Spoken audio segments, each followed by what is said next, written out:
Personne n'a vraiment envie d'avoir affaire aux forces de police, mais cela va forcément vous arriver à un moment ou un autre, même si vous n'avez enfreint aucune loi. Dans cette vidéo, nous allons vous expliquer quelques-unes des astuces que les policiers utilisent pour augmenter leurs chances de vous épingler, ainsi que quelques petits stratagèmes pour vous sortir d'affaire. Voici 15 choses que les policiers ne veulent surtout pas que vous sachiez. Avant de commencer la vidéo, voici les gagnants des cartes Google Play du mois d'octobre. Félicitations à tous ceux qui ont gagné. Et si vous voulez participer au jeu du mois de novembre, vous pourrez gagner cette fois-ci, au choix, des cartes Google Play ou des codes PlayStation Networks et iTunes. C'est vous qui décidez. Tout ce que vous avez à faire pour participer, c'est d'être abonné à la chaîne. N'hésitez pas non plus à liker la vidéo et à activer la cloche de notification. Voilà, comme ça. C'est parti!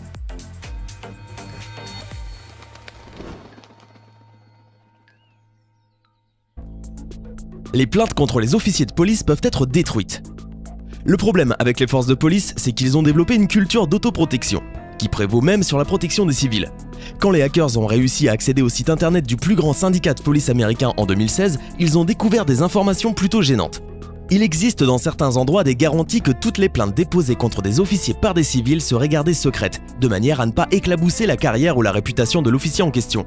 Dans d'autres cas, les plaintes seraient purement et simplement détruites. Les policiers glanent des informations. Vous venez de vous arrêter sur le bord de la route, l'officier de police vous demande votre permis de conduire et votre carte grise, et vous le lui donnez. Dites-vous que toute conversation qui a lieu ensuite est potentiellement une tentative pour récupérer des informations sous couvert de discussions informelles afin que vous ne vous méfiez pas. Tout ce que vous dites alors pourrait vous incriminer et être utilisé contre vous devant une cour, même si cela vous semble être une conversation normale. Vous ne devriez dire aux officiers que ce qu'ils vous demandent en donnant les réponses les plus courtes possibles. Cela ne veut pas dire que vous devez être impoli, seulement que vous devez vous contenter de répondre aux questions posées qui sont en lien avec le contrôle routier lui-même. Vous n'avez pas à répondre à quelque autre question que ce soit. S'ils essaient de mener la conversation vers un autre sujet, essayez juste de demander poliment ce qu'il va arriver quant à vos infractions alléguées. Des attaches en plastique qui font office de chaîne à neige. Sur une note relativement différente, alors que l'hiver commence, n'oublions pas qu'il n'est pas toujours pratique de rouler sur des routes enneigées. Selon où vous vous faites arrêter à cause de vos chaînes à neige, cela peut être pris très au sérieux et vous pourriez bien dire adieu à vos vacances au ski.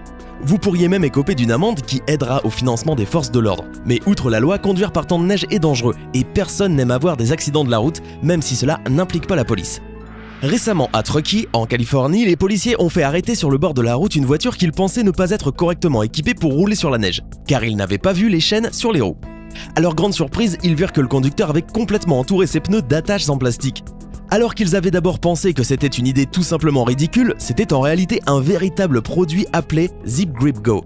Ces attaches en plastique sont faites pour remplacer les chaînes à neige et coûtent 10 fois moins cher. Assurez-vous cependant, avant d'en acheter, que ce produit soit légal chez vous. Gardez votre sang-froid. Neil Franklin, un officier retraité des forces de police de la ville de Baltimore après 33 ans de carrière, a écrit à l'attention des civils un article dans lequel il explique que tous les civils devraient comprendre comment protéger leurs droits constitutionnels et prendre les bonnes décisions face aux représentants de la loi.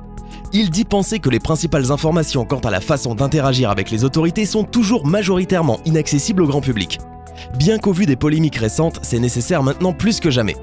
Son principal conseil pour avoir de bons rapports avec les policiers est de simplement rester aussi calme que possible. Avoir une mauvaise attitude mènera presque à tous les coups à une mauvaise situation. De la même manière, il dit que c'est quasiment toujours une mauvaise idée de toucher un policier, même amicalement ou pour rire. Mais si vous êtes du genre rebelle et que vous voulez embêter le flic qui vient de vous faire arrêter sur le bord de la route pour conduite en état d'ivresse alors que vous n'avez même pas bu, pourquoi ne pas garder une bouteille de bière dans le vide-poche et la décapsuler avec votre ceinture juste comme ça ? Bon d'accord, je ne vous conseille pas vraiment de faire ça, mais c'est quand même fou comme ces ceintures de sécurité ressemblent à des décapsuleurs. Les policiers ont légalement le droit de vous mentir. Imaginez qu'un officier vous ait dit que les autorités avaient vos empreintes ou votre ADN, et que cela vous incrimine, ou pire, que cela prouve que vous êtes coupable du crime en question. Ce n'est pas forcément la vérité. Les policiers ont légalement le droit de simplement vous mentir. Les laboratoires judiciaires du pays sont souvent surchargés. Il est donc peu probable qu'ils aient récupéré vos empreintes ou votre ADN sur la scène du crime au moment de votre interrogatoire si vous êtes arrêté pour un crime très récent. Du coup, si un policier vous ment, ne vous laissez surtout pas influencer et restez sur vos positions jusqu'au bout. Les policiers peuvent utiliser de faux tests. Les policiers ne sont pas seulement légalement autorisés à vous mentir, ils peuvent aussi utiliser de faux tests pour essayer de vous tromper. Dans l'affaire Mace, aux États-Unis en 2009, les policiers ont branché leur suspect à un faux détecteur de mensonges, en lui faisant croire qu'il était vrai. Ils lui ont ensuite posé des questions, puis lui ont montré un faux graphique provenant de leur fausse machine, disant que le graphique prouvait que le suspect mentait en répondant aux questions. Le suspect finit par admettre qu'il avait été sur les lieux du crime et la cour estima que c'était une confession volontaire et recevable. Dans une autre histoire similaire, des policiers avaient nettoyé les mains d'un suspect avant d'utiliser un kit servant à identifier la cocaïne et qui changeait de couleur. Après que la couleur ait changé, ils dirent au suspect que c'était parce qu'il avait récemment utilisé une arme à feu et qu'il avait de la poudre sur ses mains. Les requêtes ne sont pas des ordres. Contrairement à ce que l'on croit, une requête faite par un officier de police n'est pas un ordre. Par exemple, vous n'êtes pas tenu de complètement ouvrir votre fenêtre à moins que l'ordre ne vous en soit donné. Vous pouvez aussi filmer les policiers en service, cela pourrait servir à prévenir toutes sortes d'éventuelles entourloupes judiciaires puisqu'ils sauront que vous avez les preuves en main. Oui, peu de gens le savent, mais dans les faits, en France, la loi n'interdit pas de filmer les policiers, sauf ceux de certains services comme le GIGN, le RAID, le GIPN, la BRI ou le service de sécurité du président de la République. Vous n'êtes pas non plus obligé d'accepter une fouille à moins que le policier ait un mandat.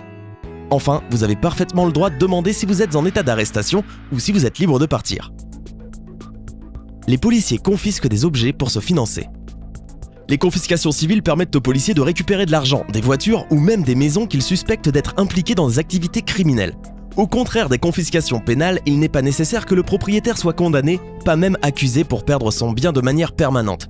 Vous devez alors faire appel à un avocat pour prouver que votre propriété n'était pas impliquée dans quelque crime que ce soit, ou la police gardera tout simplement pour se faire de l'argent. Vous pouvez voir comment le système encourage les confiscations civiles. Tout le monde aime l'argent. Dans ce genre de cas, les procureurs essaient en général de vous dire que l'affaire n'est pas assez compliquée pour que vous n'engagiez un avocat. Mais ça vaut la peine, définitivement, et vous devez rester sur vos gardes. À moins que vous ne vouliez que votre propriété ne fasse partie du budget de la police de l'année prochaine. Comment se cacher de la police ? Voici probablement maintenant l'astuce la plus importante et utile de cette vidéo. Regardez cette séquence avec attention afin de n'en perdre aucun détail. Comme vous pouvez le voir, il suffit de toujours avoir avec vous un petit tuyau métallique flexible pour pouvoir l'utiliser comme déguisement de fortune si vous veniez à être coursé par les forces de l'ordre. Tant que vous êtes dans une zone urbaine ou industrielle et une fois votre déguisement en place, vous devenez presque invisible pour la police. Les commentateurs de la vidéo, vraisemblablement des criminels professionnels, décrivent cette technique unique comme impressionnante, discrète et absolument géniale. Avant de m'accuser d'aider les criminels, j'aimerais vous rappeler que la plupart d'entre eux ne sont pas assez intelligents pour utiliser cette technique avec succès. La perquisition. Ouvrez, c'est la police. Oui, et alors ? Comme pour la fouille sans commission rogatoire ou flagrant délit, les policiers n'ont pas le droit de perquisitionner chez vous sans votre accord. Mais la perquisition prévoit aussi d'autres contraintes. Elle doit être faite en votre présence ou en présence d'un témoin. Doit aussi être présent un officier de police judiciaire et la police ne peut en aucun cas commencer une perquisition entre 21h et 6h du matin, sauf dans les cas de criminalité organisée et de terrorisme. Il vous faut donc savoir que même en cas de tapage nocturne, la police n'a pas le droit de pénétrer dans votre domicile. Les fouilles de police. Même lors d'un contrôle d'identité dans les règles, les fouilles ne sont pas autorisées au-delà de la palpation dite de sécurité.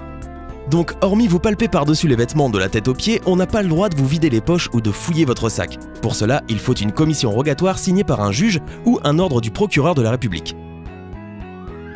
Obéir à la loi. Au final, le meilleur moyen de ne pas avoir de problème avec les forces de l'ordre est tout simplement de ne commettre aucun crime. Cela devrait vous aider à ne pas avoir de soucis, pas vrai ? Eh bien, pas totalement. Vous avez sûrement déjà entendu dire que la fin de mois est le pire moment pour se balader en voiture, car les policiers ont des quotas de contraventions à remplir et qu'ils cherchent toutes les excuses possibles pour en distribuer autant que faire se peut avant la date limite. Bon, la vérité, c'est qu'officiellement les quotas de contravention sont illégaux et n'existent pas. Cependant, beaucoup d'officiers de police de par le monde ont avoué avoir subi des pressions dans leur département pour atteindre un certain niveau de performance. C'est un moyen de fournir des statistiques tangibles au public et aux dirigeants pour prouver qu'ils gardent bien les rues propres. Et ne nous voilons pas la face, les contraventions c'est de l'argent, et quand il y a de l'argent en jeu, vous êtes sûr que beaucoup de gens peuvent devenir malhonnêtes. Connaître ses droits quand on est confronté aux forces de l'ordre est une part importante de la vie dans un pays libre. Mais notons aussi que ne pas commettre de crime est une part encore plus importante de la vie de quiconque veut rester libre et ne pas finir en prison. Le plus important étant de ne jamais sortir de chez vous sans un tuyau métallique suffisamment long afin de pouvoir rapidement vous déguiser et disparaître dans la nature. Alors, que pensez-vous de la police et de ses méthodes ? Avez-vous des anecdotes ? Dites-nous tout en commentaire. Hey, c'est tout pour aujourd'hui. Si vous avez aimé la vidéo, n'oubliez pas de la liker et de la partager avec vos amis. Et si vous êtes nouveau sur la chaîne, n'oubliez pas de vous abonner et d'activer la notification. Bye bye.